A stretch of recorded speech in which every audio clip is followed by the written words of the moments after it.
Conversando com especialista. Estamos juntos com você pela Rádio Excelsior da Bahia, AM 840, e também pela Rádio Web Saúde no Ar, com transmissão pelo Facebook, psicologista, palestrante, desenvolvendo um trabalho incrível aí com as mulheres, levando saúde, bem-estar e qualidade de vida. Mas o assunto que nos traz aqui não é um assunto tão simples de falar, causa mal-estar até mesmo nos profissionais da área de saúde, o assédio a que são submetidas mulheres.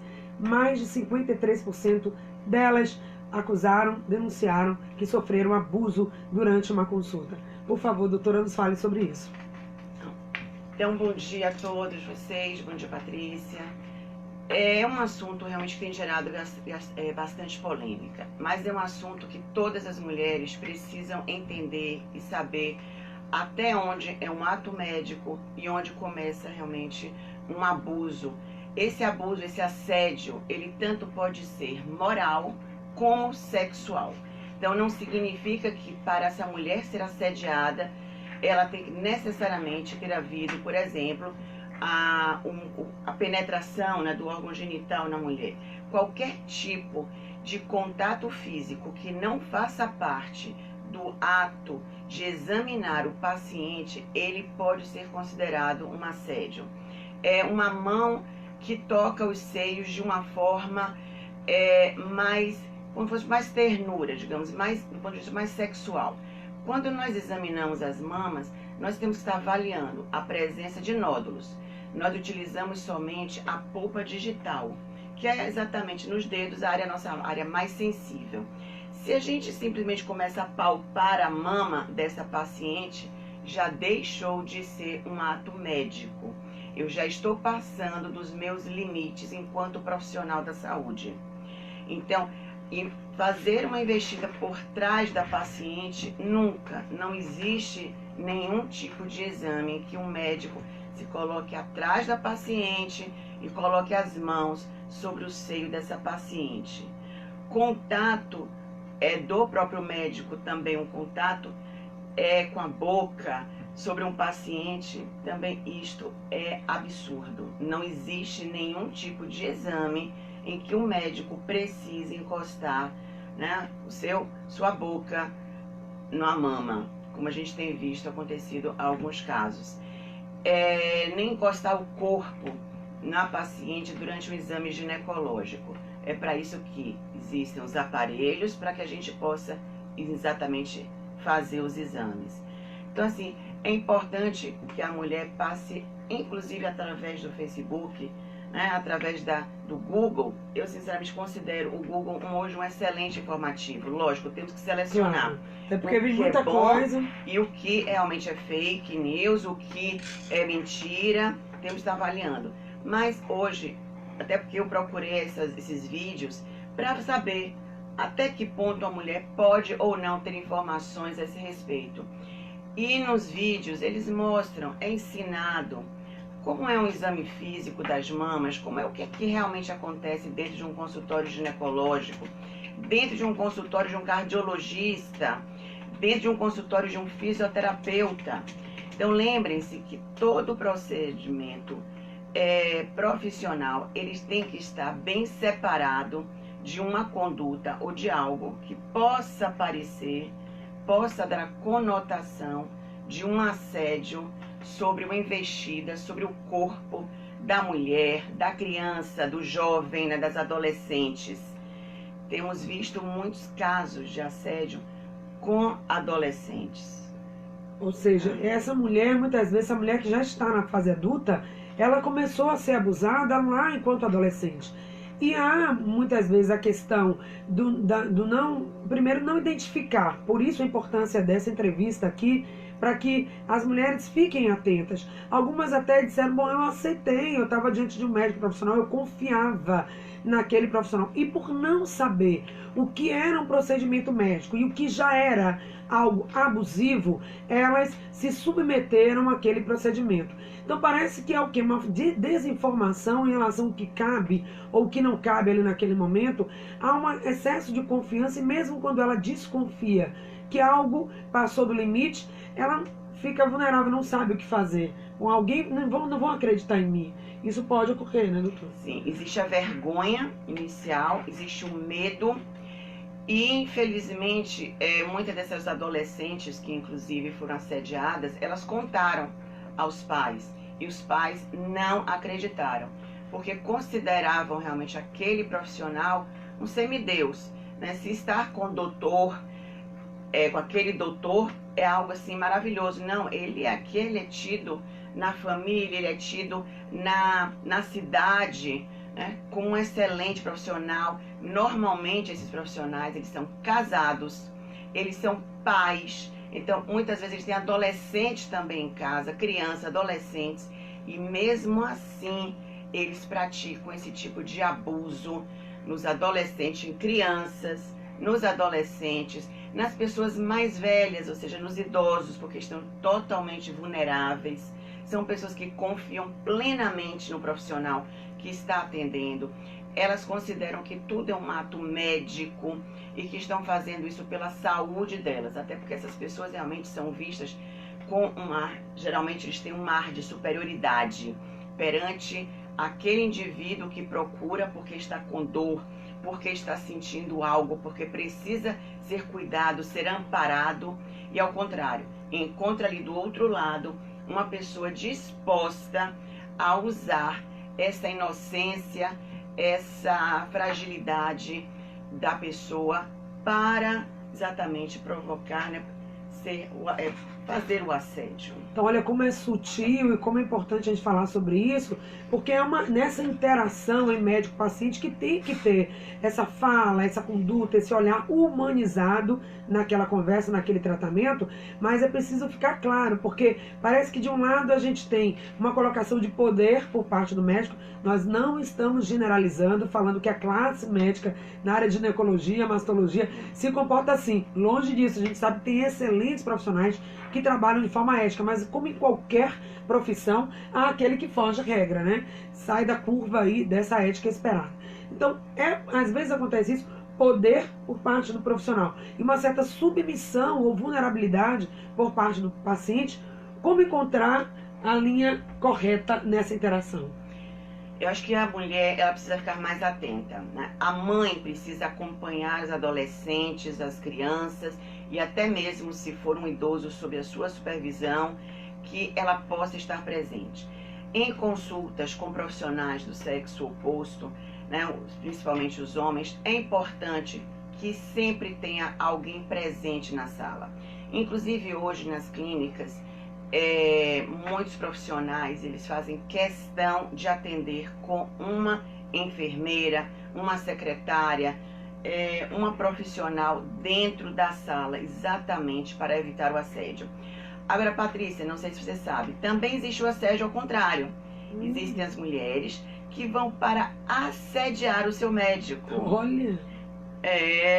Então, temos que ver os dois lados também. Claro. Né? Então, existem as mulheres que vão vestidas de forma já realmente a intencionalmente seduzir, né, vocês passam por isso. aquele profissional que está ali, que vai ser, né, o médico. Então, geralmente, ela já conhece, ela sabe quem é aquela figura.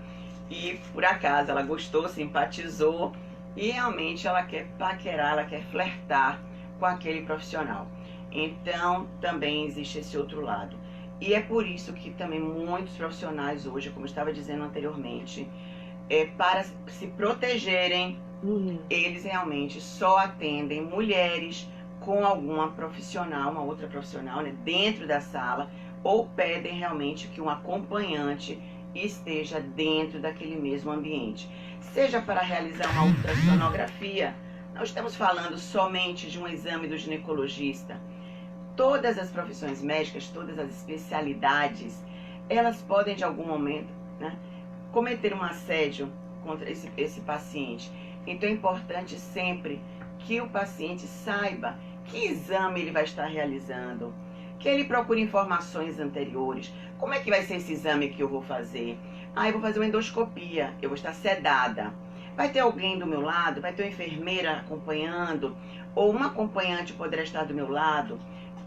Então, determinados procedimentos em que pode, na sala, ter um acompanhante, é sempre importante, principalmente falando dessas mulheres que realmente se sentem vulneráveis, como as crianças, adolescentes, as mulheres que têm pouca informação ou mesmo as idosas.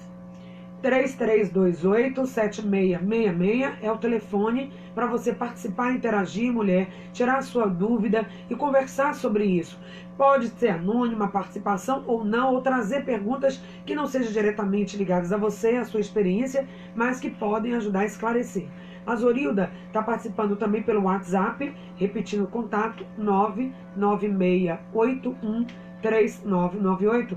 Ela diz, infelizmente, hoje as mulheres são vítimas, né, desse tipo de abuso, de assédio, mas como agir quando isso acontece? Antes até mesmo da pergunta da Zorilda, como agir, é importante a gente falar dos sinais de alerta, né, doutora? O que ela deve ficar atenta? Que tipo de situação ela pode chamar a atenção e ligar aquela luz vermelha, né, luz amarela da atenção? Mas, Zorilda, vamos te responder sim, o que fazer quando acontece. Obrigada. Então, realmente, os sinais de alerta. O que é que a gente pode pensar no momento de uma consulta? É reparar se esse profissional está contando piadas sexuais, se ele está querendo informações sobre a sua vida sexual, de uma forma muito detalhada, muito íntima. Cada especialidade precisa, sim, um ginecologista precisa muitas vezes, a depender da queixa do paciente, saber como é que está a sua vida sexual, mas sem entrar nos pormenores. Então, depende que tipo de pergunta, de que forma esse profissional está lhe fazendo essa pergunta, de que forma é intimidadora, né? Ele está de uma forma de crítica, de acordo com suas preferências sexuais, o que é que ele está naquele momento realmente avaliando. Quando ele lhe pede para tirar a roupa, um cardiologista, por exemplo, ele não vai precisar tirar a parte de baixo, nem sua calça, nem sua saia, vamos colocar aqui assim. Por quê? Porque ele vai examinar o coração. No máximo, ele precisa que você abra um pouco a camisa e vai colocar o estetoscópio. Então, o ginecologista, não, ele precisa. Mas vamos ver de que forma ele vai chegar até o seu corpo. Ele tem que manter uma determinada distância. Ou seja, ele vai examinar, sim, as mamas, mas como eu falei, de forma profissional. Não é de forma amorosa, de forma sexualizada. Ele vai examinar seu abdômen. Vai avaliar se tem alguma dor no abdômen? Vai sim. Ele vai precisar fazer o toque ginecológico, a depender da sua queixa? Sim. Vai precisar usar o espéculo, que é aquele bico de pato que a gente chama, para abrir o seu colo uterino, para fazer a inspeção realmente do colo, fazer o exame chamado colposcopia? Vai. Mas ele não vai precisar estar com o órgão dele próximo ao seu corpo, ele não precisa ter contato, né? Ele vai estar usando uma luva, tem que estar usando um jaleco, ou seja, ele não tem que estar com a roupa aberta, não tem que estar com a calça aberta. Então, são posturas que são totalmente diferentes de uma postura profissional. A pergunta da Ana Cristina, só fazendo parêntese nessa sua fala, quando ela diz: o uso da luva é necessário para esse exame no toque das mamas e também para o exame ginecológico? Ela acredita que sim, mas na mama ela ficou em dúvida para ter mais sensibilidade. Ele teria que estar usando luva? Não, na mama não, porque exatamente nós perderíamos, né, a nossa sensibilidade. Mas, a depender do caso, sim, o profissional pode utilizar luvas. Vamos pensar o seguinte: em determinados locais em que esse profissional não tem uma pia próxima para que ele possa estar higienizando as suas mãos, ele pode estar, sim, utilizando luvas e estar trocando essas luvas. Então, estamos falando aí também de uma segurança para o próprio profissional que está realizando. Ou seja, porque entre um exame e o outro, o profissional tem que lavar as mãos, tem que higienizar as suas mãos para vir e pegar em outra pessoa. Mas se em determinado local ele não encontra realmente essa possibilidade, seja de fácil acesso, ele deve sim utilizar as luvas. Agora, para o exame ginecológico, sempre o profissional utiliza luvas. Não só por conta do paciente, mas é uma própria também prevenção. Para nós profissionais, temos que estar utilizando luvas sim. A pergunta da Rita de Cássia, ela diz o seguinte: quando o médico pede para o acompanhante sair, podemos, enquanto paciente, dizer: não, eu gostaria que ele ficasse, meu esposo, minha irmã, alguém que está acompanhando? Como é isso? Sim. Uma mulher tem sim esse direito, deve, e como eu falei, quem vai ficar para ser examinado é uma criança, é um adolescente, é uma pessoa idosa, ou essa mulher realmente não se sente à vontade com esse profissional e de acordo principalmente com o exame que ela for realizar, esse paciente, esse acompanhante deve ficar. O que eu não aconselho é que ele fique também em cima, porque muitas vezes é desagradável, até para a própria paciente estar numa posição ginecológica, ter ali um médico que está examinando e aquele acompanhante, o marido, está ali muito próximo. Acaba realmente sendo intimidador também para ela. Então, vamos ter também o bom senso. Sempre procure médicos que são recomendados. Procure informações a respeito realmente do exame que você vai estar realizando. Vai informada. Hoje, todas as mídias sociais, eu acho que realmente assim, essa globalização, esse mundo da internet, esse mundo virtual maravilhoso que nós temos, veio para ficar, para elucidar todas as nossas dúvidas, nossos dilemas. Olha, encontra-se tudo na internet. O que fazer, realmente, como uma pergunta. Foi das origens. O que fazer? Você sabe que eu também fui na internet procurar? Ou seja, só que eu fui no canais próprios. Eu fui aonde? Eu fui na parte jurídica. Eu queria saber exatamente como uma pessoa, uma mulher violentada, deve tomar suas primeiras providências. Lembrando que ela vai estar num momento extremamente fragilizado, ela está com medo, ela está apavorada, ela está envergonhada, às vezes desacreditada, ou seja, está machucada, está sangrando, ou seja, quantas coisas vão estar acontecendo naquele momento. E a gente não quer que essa pessoa tenha que saber todas as providências que ela vai tomar. Mas se ela conseguir encontrar realmente um familiar, alguém que ela possa se abrir, gente, está tudo realmente na internet.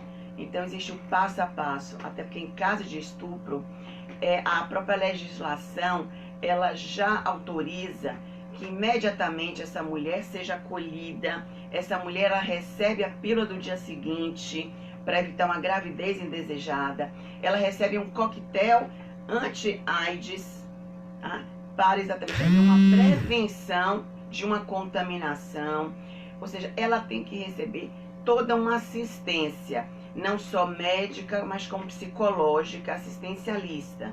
E sim, deve fazer um BO, você deve prestar queixa na delegacia, de preferência na delegacia da mulher. Mas eu também estava vendo que a delegacia da mulher, esses órgãos não funcionam à noite e nem nos finais de semana. E existe uma pergunta dizendo assim, se a maior parte desses assédios ou do estupro, vamos colocar de uma forma assim, acontece aonde? Nas noites e nos finais de semana. E essa mulher, ela precisa ir realmente a uma delegacia efetuar uma queixa ou diretamente procurar um médico. A questão, claro que nós não estamos falando, obviamente, da questão jurídica pela questão da informação, mas talvez a dificuldade da prova, né? Ela estava sozinha, ela estava vulnerável. Às vezes, como eu falei, aquele profissional, falando em cidades menores do interior do estado, ele é o único profissional da cidade, muito respeitado, uma pessoa de nome. Como que ela vai? É a palavra dela contra dele, e muitas vezes, diante desse constrangimento e da possibilidade que ela pense de que nada vai acontecer, essa pessoa fica aí, né? Impune, a impunidade também é muito grande nesses casos. Mas, mulheres, fique atenta, alerta, não guarde isso pra você, até porque, doutora, o impacto psicológico, a gente pode responder e já falar disso também, pode ser grande, né? É imenso. A maior parte dessas mulheres vão precisar realmente ter um suporte psicológico. E nesse momento a família também vai ter uma importância muito grande. O que nós precisamos também lembrar é que muitas vezes essa família não acolhe, ela não acredita. Vamos considerar o seguinte, se é uma garota que ela já tem uma vida sexual e que é normal para ela ter sexo com os amigos, com colegas, com os namorados, uma família onde quando ela relata que sofreu um abuso sexual, não vão acreditar. Mas na verdade ela também pode ter sofrido, porque o que é esse assédio sexual? É uma não permissão. Quando a mulher diz não, ela está dizendo eu não quero ser tocada, eu não quero. Não significa somente eu não quero ser penetrada, mas o ato dessa investida, ela pode dizer não. E não tem que ser não. E isso muitas vezes está sendo, ou seja, muitos juízes alegam que, na verdade, a mulher aceitou, né, aquela condição, que ela estava naquele local, ela foi de livre, espontânea vontade, às vezes a um quarto de um namorado, mas, na verdade, ela em determinado momento disse não, e ele não respeitou esse sinal. Bom, tem um ouvinte que não quer se identificar, obviamente, o que a gente está falando, eu tenho certeza que está tocando em muitas mulheres, talvez até muitas estão aí no anonimato, nesse sofrimento, guardando isso que passaram e não relataram. Deixou o tempo passar, algumas ressignificaram, estão tendo suas vidas normais, e outras talvez não. É preciso falar, tirar esse véu, falar sobre esse assunto, porque isso existe. 53% de casos de mulheres relatando que já sofreram algum tipo de assédio. Esse é um número que não pode passar sem ser falado, sem ser mencionado, e é preciso sim que nós mulheres e também as entidades, sociedades médicas na área de mastologia, ginecologia e outras áreas, porque esse relato aqui do ouvinte que não quer se identificar, e óbvio que a gente protege, preserva aí a sua identidade, né? E ela diz o seguinte: eu tenho esse alerta, não pede para não ser identificada. Ela teve uma situação de assédio com um angiologista e também dentista. E ela se sentiu totalmente constrangida, não voltou mais ao profissional, e ela diz: até hoje não comentei isso com ninguém. Sabe, Patrícia, se formos começar que todas as áreas, todos os profissionais podem cometer um assédio. Podem, né, o homem ele pode investir contra a mulher, porque naquele momento, como se fosse, ele está numa posição de superioridade, ele está na posição onde ele deixa essa mulher mais fragilizada. Esta mulher, então, ela sofre esse assédio. E vamos lembrar, não temos somente o assédio sexual, existe também o assédio moral. Então, vamos ficar também alertas a qualquer tipo de brincadeirinha, de piadinhas em um consultório, que muitas vezes não tem nada a ver com aquele assunto que leva aquela mulher a procurar aquele especialista. Então, assim, eu acho que de uma forma geral as mulheres precisam ficar realmente alertas. Só respondendo também a pergunta sim, bom, isso aqui realmente é constrangedor, Sim. Desculpe, né? Um dentista cometer esse tipo de assédio, cardiologista, um angiologista, estamos falando de qualquer área, tá? Então, Claro que pode ser mais comum na área de mastologia, ginecologia, né? Pela própria situação. pela própria situação, de realmente a paciente estar nua, né? Ok. Muitas vezes. Então, isso realmente acontece mais. Mas as outras áreas também não deixam de acontecer.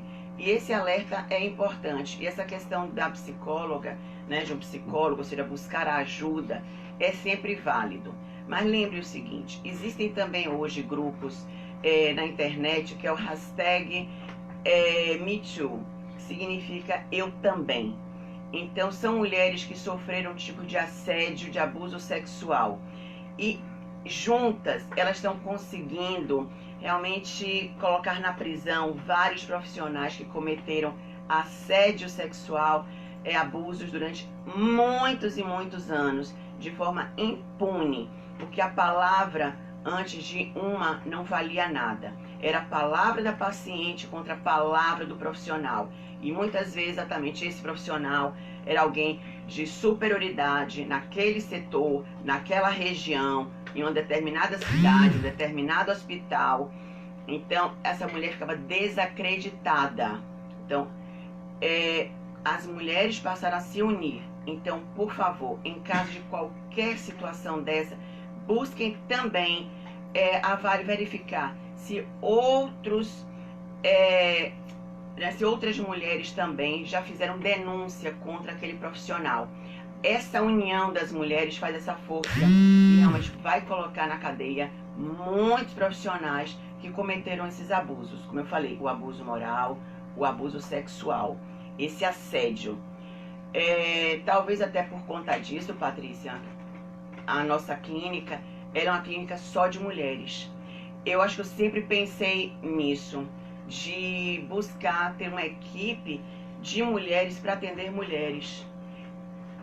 Não sei, não vou te dizer, nunca tive uma experiência de assédio, mas eu sempre ouvi das minhas pacientes essa necessidade.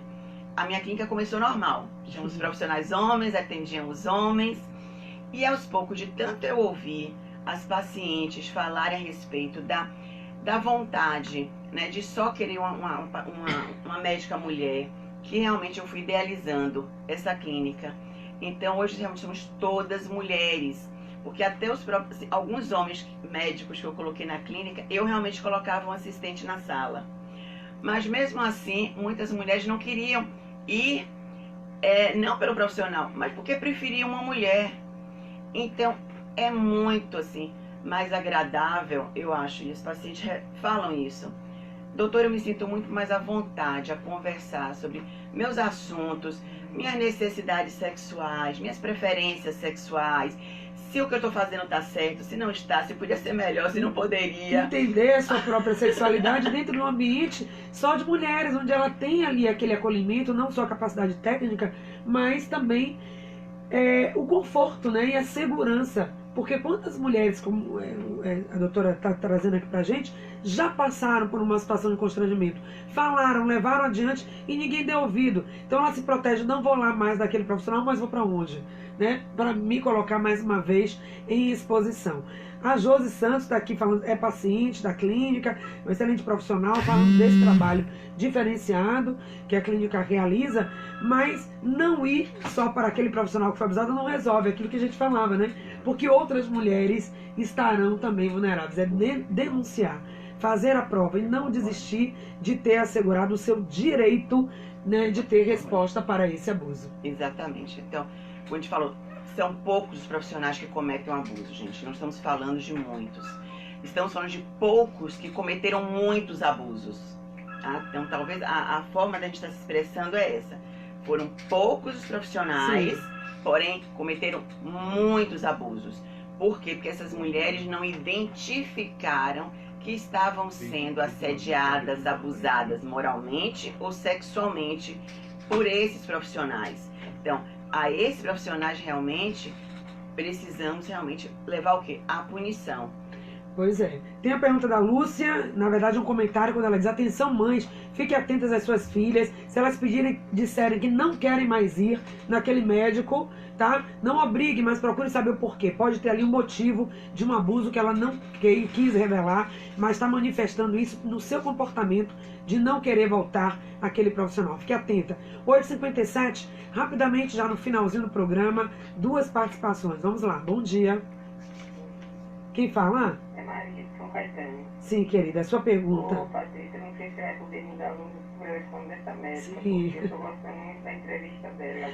Várias pessoas estão perguntando, no final do programa temos aqui os contatos, doutora, entre em contato com a produção, manda aí uma mensagem para o nosso WhatsApp, 996813998, ou deixa aqui anotado aí com o Ivan, seu número, que a gente passa assim, tá certo? Eu vou deixar meu número aí, viu? Tá joia, querida. Eu tô saindo. Obrigada. Que bom estar gostando, com certeza. Um lugar de confiança, onde a gente é acolhida com amor, faz toda a diferença. Bom dia. Bom dia. Olá, quem fala? Ana Pimentel. Diga. Parabéns mais uma vez, viu, Patrícia? Obrigada, querida. O consultório está de novo em nossa casa. Obrigada, meu Ô, bem. minha querida, eu quero tirar uma dúvida também. Pode falar. Eu queria saber dela se a pessoa, o cisto, eu fiz exame agora no início do ano e nunca tinha dado um cisto na minha mama direita.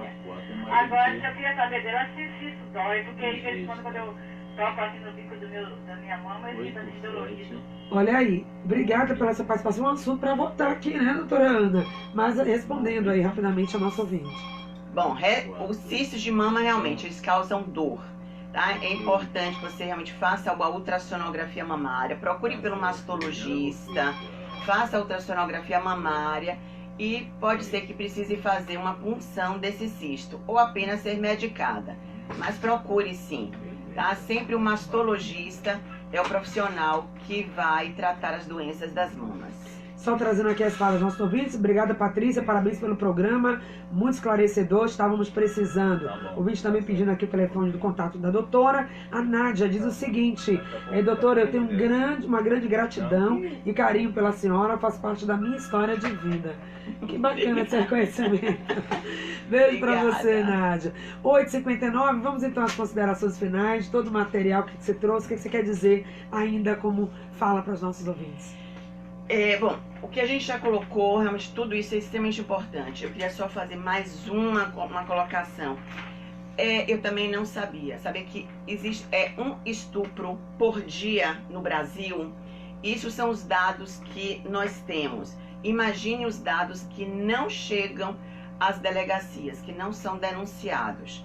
Então, é importante que todas as mulheres que sofram qualquer tipo de abuso façam realmente o BO, ou seja, compareçam, né, às delegacias, principalmente a Delegacia da Mulher, que são órgãos que estão para atender as mulheres, são com profissionais que vão estar ali para lhe atender, para poder lhe dar todas as orientações. Não guardem para si essas questões. Então, nenhuma pessoa pode causar um abuso, um dano a você, seja psicológico ou físico. E a maioria desses estupros acabam levando realmente ao feminicídio. Então, hoje estamos tendo todo tipo de alerta. Eu faço aqui mais uma vez esse alerta.